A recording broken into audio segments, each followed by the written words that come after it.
డబ్బుల పంపిణీపై టీఆర్ఎస్ ఈసీకి ఫిర్యాదు చేసింది. కాంగ్రెస్ నేతలు ఓటర్లను డబ్బులతో లొంగ తీసుకోవాలని చూస్తున్నారని టీఆర్ఎస్ నేతలు విమర్శించారు. దీనిపై చర్యలు తీసుకోవాలని కోరారు.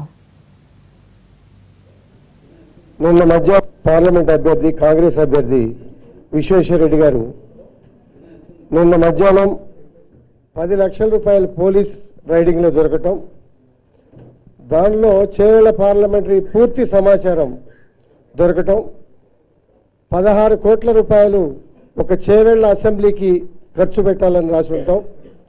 టోటల్ చేవెళ్ల పార్లమెంటు కాన్స్టిట్యున్సీ ఖర్చులు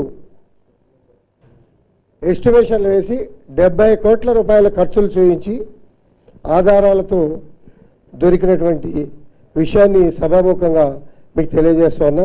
ఇప్పుడే ఎలక్షన్ కమిషనర్ గారికి ఆ కంప్లైంట్లన్నీ కూడా ఇవ్వటం జరిగింది. మరి విశ్వేశ్వర రెడ్డి గారిని గతంలో మేము చూసాం. మరి గతంలో ఒక మంచి మనిషి అనుకున్నాం.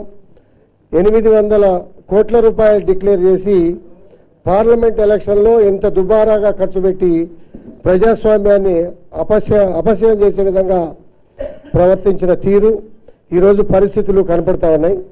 మరి 70 కోట్ల రూపాయల ఎస్టిమేషన్లు వేసి సంతకాలతో దొరికి వారు చేసినటువంటి తప్పుని టీఆర్ఎస్ పార్టీ మీద ఇతర నాయకుల మీద కూడా దొంగే దొంగ అన్నట్టుగా ప్రవర్తించిన తీరు చూస్తే బాధాకరంగా ఉంది. ఎలక్షన్ కమిషనర్ గారిని వీటన్నిటి మీద కూడా ప్రత్యేక ఎంక్వైరీ చేసి సీరియస్గా యాక్షన్ తీసుకోమని చెప్పి కమిషనర్ గారిని కోరటం జరిగింది.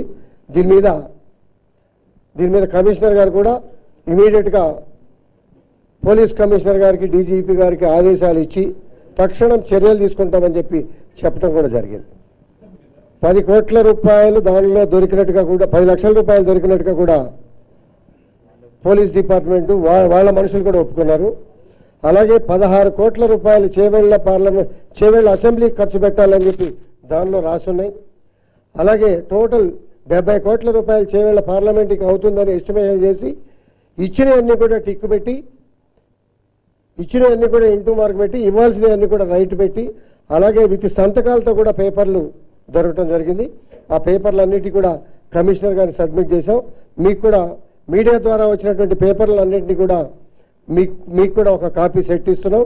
అలాగే రేపు రైట్ ఆఫ్ ఇన్ఫర్మేషన్ యాక్ట్ కింద పేపర్లన్నీ కూడా తీసుకొని మీకు సబ్మిట్ చేస్తామని చెప్పి తెలియజేస్తాం.